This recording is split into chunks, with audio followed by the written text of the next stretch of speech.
प्रिय विद्यार्थियों, आइए पढ़ते हैं उत्तर प्रदेश माध्यमिक शिक्षा परिषद प्रयागराज के कक्षा 10 के संस्कृत विषय के अंतर्गत पद्य खंड में गीतामृतम, इसका जो हिंदी बन रहा है गीता का अमृत, तत्पुरुष समास किया गया। यहाँ पे प्रस्तुत पाठ वेदव्यास द्वारा रचित महाभारतम महाकाव्य के भीष्म पर्व से लिया गया है। महाभारतम महाकाव्य में कुल 18 पर्व हैं, जिनमें एक पर्व भीष्म पर्व है।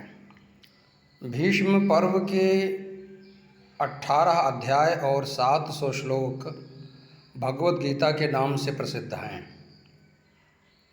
प्रस्तुत पाठ इसी भगवद गीता से लिया गया है। इसके अधिकांश पद्य द्वितीय अध्याय के हैं। तृतीय अध्याय से भी कुछ अंश लिया गया है। तो भगवद गीता का महत्व आप इस रूप में समझ सकते हैं कि महाभारत का एक अंश होने के बाद भी यह एक अलग स्वतंत्र ग्रंथ के रूप में पूरे विश्व में विख्यात है। और महत्व इस प्रकार भी समझ सकते हैं कि यदि हमें गीता याद हो गई या गीता के संदेश हम जान गए तो दूसरे शास्त्रों को पढ़ने की कोई आवश्यकता नहीं होगी। यहाँ लिखा हुआ है, गीता सुगीता कर्तव्या किमन्यैः शास्त्र विस्तरैः, अर्थात गीता सुगीता, गीता को कंठस्थ कर्तव्या कर लेना चाहिए, अर्थात बार बार गाना चाहिए। अन्य शास्त्रों के विस्तार से अर्थात अन्य शास्त्रों के पढ़ने से कोई प्रयोजन नहीं रह जाएगा। तो आइए इसको पढ़ते हैं। पहला पद्य देखिएगा। एक बात की चर्चा और कर लें, इसके सभी पद्य जितने भी आपके पाठ्यक्रम में हैं सब के सब अनुष्टुप छंद में लिखे गए हैं। अनुष्टुप छंद को श्लोक छंद भी कहा जाता है। ज़्यादातर संस्कृत के सभी पद्यों को लोग श्लोक कहते हैं, लेकिन सच्चाई यह नहीं है। श्लोक वास्तव में एक छंद का नाम है और वो इतना प्रसिद्ध हो गया क्योंकि सबसे पहले श्लोक ही लिखा गया था, अनुष्टुप ही लिखा गया था। इसलिए सारे के सारे पद्य श्लोक ही कहे जाते हैं। याद कीजिए, वाल्मीकि जी का वो पहला पद्य जिसमें उन्होंने बहेलिया को शाप देते समय कहा था, माँ निषाद प्रतिष्ठाम त्वमगमः शाश्वती समाः यत् क्रौंच मिथुनादेकम अवधि काम मोहितम। क्योंकि ये पद्य श्लोक में ही था और ये पहला पद्य था संस्कृत जगत का, इसलिए सारे पद्य श्लोक ही कहे जाते हैं। तो चलिए, ये तो बात हुई छंद की। अब पढ़ते हैं। कर्मण्येवाधिकारस्ते माँ फलेषु कदाचन माँ कर्मफल हेतुर्भू माते संगो अस्त्व कर्मणि योगस्थः कुरु कर्माणि संगम त्यक्त्वा धनंजय सिद्धि सिद्धयो समो भूत्वा समत्वम योग उच्यते। नियतं कुरु कर्मत्वं कर्म ज्यायो ह्यकर्मणः शरीर यात्रापि चाते न प्रसिद्धयेद अकर्मणः। सक्ताः कर्मण्य विद्वांसो यथा कुर्वन्ति भारत कुर्याद् विद्वांसस्तथा चिकीर्षु लोक संग्राम। यदृच्छालाभ संतुष्टो द्वंद्वातीतो विमत्सरः समः सिद्धावसिद्धौ च कृत्वापि न निबध्यते। तो विद्यार्थियों, आइए इनका शब्दार्थ समझते हैं। पढ़ने से पहले निवेदन करेंगे कि अपना रफ ले करके हर एक शब्द का अर्थ नोट करने का प्रयास कीजिएगा, जिससे कि जब भी आवश्यकता पड़े तो आप शब्दार्थ देख सकें। आइए शब्दार्थ देखते हैं। कर्मणि, कर्म पर, एव ही, अधिकारः अधिकार है, ते तुम्हारा। माँ मत, माँ माने होता है मत, लेकिन यहाँ अर्थ लेंगे नहीं होता।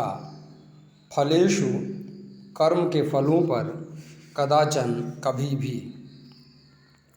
माँ मत कर्म फल, कर्म के फल का हेतु कारण भूः बनु।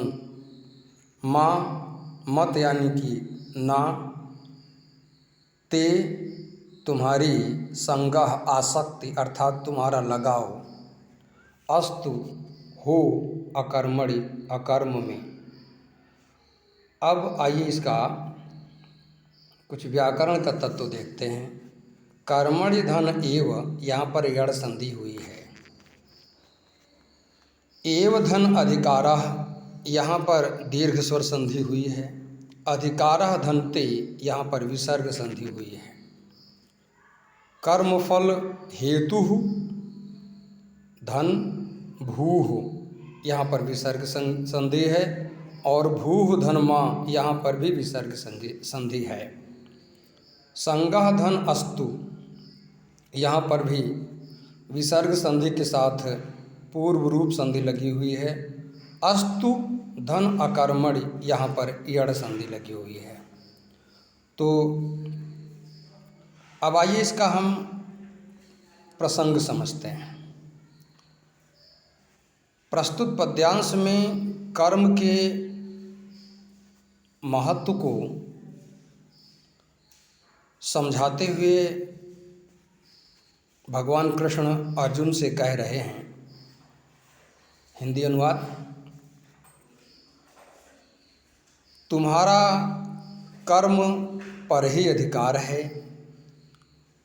उसके फलों पर कभी नहीं। तुम कर्म के फल का कारण मत बनो और तुम्हारी आसक्ति अर्थात तुम्हारा लगाव अकर्म में भी ना हो। ध्यान दीजिए, अनुवाद तो इतना ही था, लेकिन व्याख्या की बात करें तो समझिएगा, हर व्यक्ति का कर्म पर ही अधिकार है, उसके फल पर नहीं। जो पहले फल की ही कल्पना करते हैं वो कुछ नहीं कर पाते। और ये निश्चित है, संसार के हर प्राणी में एक विशेषता पाई जाती है, वो कुछ न कुछ करता जरूर है। या तो वो कर्म करेगा और या तो अकर्म करेगा। तो ध्यान दीजिएगा, कर्म और अकर्म का भी ज्ञान जरूरी है। वह समस्त कार्य जिनको करने से निश्चित रूप में सबके फायदे वाले फल मिलते हैं, अर्थात जिसका फल अच्छा होता है, वो सभी कार्य कर्म कहे गए हैं। और जिन कार्यों को करने का कोई फल नहीं होता अथवा बुरा परिणाम निकलता है, वे सारे कार्य अकर्म कहे जाते हैं। जैसे अध्ययन करना एक कर्म है, लेकिन फिजूल में घूमना और झगड़ा करना ये अकर्म है। मेहनत करना कर्म है, लेकिन आलस्य करना अकर्म है। अब आप कर्म और अकर्म का सिद्धांत समझ चुके होंगे। तो यदि कोई दिक्कत होती है तो कमेंट कीजिएगा, इस पर हम पुनः आपको आपकी समस्याओं का समाधान प्रस्तुत करेंगे। अगले पद्य को देखते हैं। योगस्थः, कर्म योग में स्थित होकर अर्थात कर्म के लिए संकल्पित होकर। कुरु कीजिए, कर्माणि कर्मों को, संगम सांसारिक आसक्ति यानी कर्म के फल का लालच, त्यक्त्वा त्याग करके, धनंजय हे अर्जुन। सिद्धि असिद्धयो, सफलता और असफलता में समः एक जैसा भूत्वा हो करके कार्य करना, समत्वम यानी दोनों में समानता का भाव, योग उच्यते योग कहा जाता है, अर्थात इसे ही हम कर्म योग कहते हैं। अब योग शब्द का अर्थ समझें तो योग का अर्थ होता है जोड़ या जोड़ना। जब हम सफलता से जुड़ते हैं तो उसको भी हम योग कहते हैं, और जब हम जिस माध्यम से हम ईश्वर से जुड़ते हैं उसे भी योग कहा जाता है। तो यदि हम अपने कर्म करते हैं तो निश्चित रूप में हम ईश्वर तक भी पहुंच जाएंगे, क्योंकि ईश्वर द्वारा बताए गए कर्म के सिद्धांत को करके हम ईश्वर के आज्ञा अनुसार चलते हैं। और यदि हम ऐसा करते हैं तो ईश्वर प्रसन्न होगा और निश्चित रूप में वो हमें अपनी शरण जरूर देगा। इसलिए कर्म ही वास्तव में ईश्वर प्राप्ति का सबसे श्रेष्ठ माध्यम है। तो आइए अब इसका हम प्रसंग समझते हैं। प्रस्तुत पद्यांश में कर्म को योग अर्थात आनंद प्राप्ति या ईश्वर प्राप्ति का साधन बताते हुए भगवान कृष्ण अर्जुन से कहते हैं, हे अर्जुन, तुम कर्म योग में स्थित हो करके सांसारिक आसक्ति यानी कर्म फल के लालच को त्याग करके कर्म करो। सफलता और असफलता में समान रह करके एक समानता के भाव से किया गया कर्म योग कहा जाता है। अर्थात सफलता और असफलता को समान मान करके किया गया कर्म ईश्वर प्राप्ति का माध्यम भी होता है। एक बार फिर हिंदी अनुवाद समझिएगा। हे अर्जुन, कर्म योग में स्थित होकर के कर्म करो। कर्म के फल को त्याग करके कर्म करो, अर्थात सांसारिक लालच से मुक्त होकर के अपने कर्मों को कीजिए, क्योंकि सफलता और असफलता में समान रह करके किया गया कार्य योग कहलाता है। तीसरे पद्य को देखिएगा। हाँ, इसका थोड़ा सा व्याकरण का तत्व देखें। दूसरे वाले में सिद्धि धन असिद्धयो, यहाँ पर यड़ संधि की गई है और त्यक्त्वा पद में कत्वा प्रत्यय लगा हुआ है, जो हाई स्कूल की दृष्टि से अति महत्वपूर्ण है। पूछा जा सकता है कि इसमें कौन सा प्रत्यय है। अब तीसरे पद्य को देखो। नियतम, नियमित रूप से कर्म, अपने कर्मों को कुरु कीजिए, तुम अर्थात तुम निश्चित रूप में अपना कर्म करो। क्यों? कर्म ही ज्यायः श्रेष्ठ होता है। ही क्योंकि अकर्मणः अकर्म से शरीर यात्रा जीवन निर्वाह अपि भी चा और ते तुम्हारा न नहीं प्रसिद्धयेत सिद्ध होगा अकर्मणः अकर्म करने से। क्योंकि अकर्म करने से जीवन यात्रा भी संभव नहीं है, जीवन निर्वाह भी सिद्ध नहीं होता, इसलिए व्यक्ति को कर्म करना चाहिए। तो आइए इसका प्रसंग समझते हैं। पहले इसका थोड़ा सा व्याकरण का तत्व देखते हैं। शरीर यात्रा धन अपि, दीर्घ स्वर संधि लगी हुई है। ही धन अकर्मणः, यड़ संधि लगी हुई है। प्रसिद्धयेत धन अकर्मणः, यहाँ पे जस्त संधि है।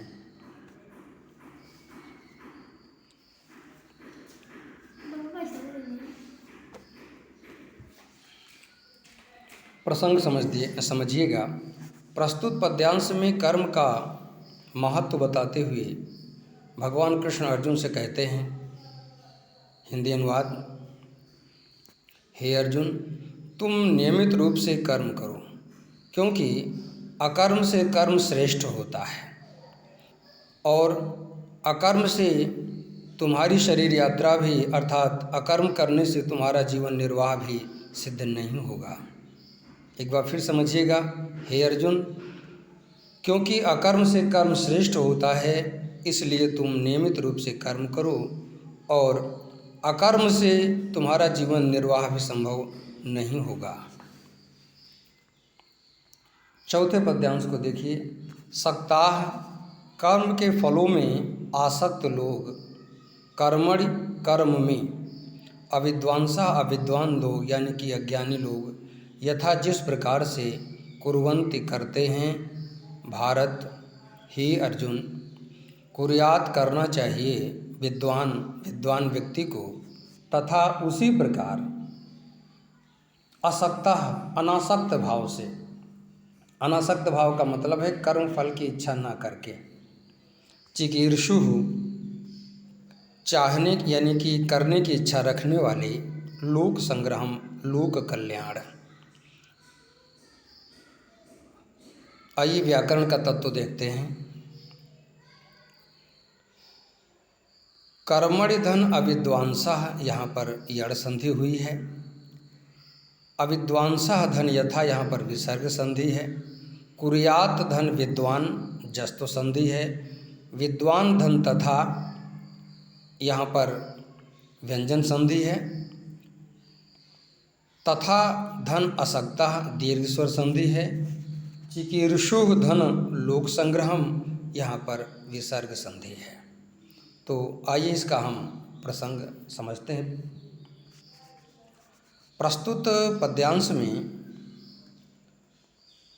विद्वान और अज्ञानी व्यक्ति दोनों के कर्म करने के स्वरूप में अंतर बताते हुए भगवान कृष्ण अर्जुन से कहते हैं, हे अर्जुन, जिस प्रकार से अज्ञानी लोग कर्म फल में आसक्त हो करके अर्थात कर्म फल की अपेक्षा करके अपने कार्य करते हैं, ठीक उसी प्रकार से ज्ञानी व्यक्ति को लोक कल्याण की भावना से कर्म फल में अनासक्त रह करके अर्थात कर्म फल की अपेक्षा न करके अपना कर्म करना चाहिए।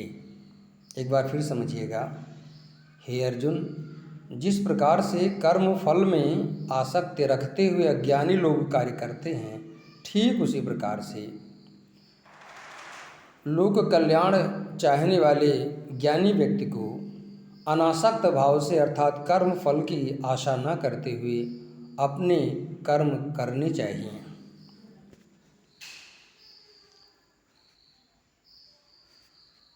विद्यार्थियों, आज यहीं तक और आगे के पद लेकर के हम अगले वीडियो में प्रस्तुत होंगे। शुभम भूयात्।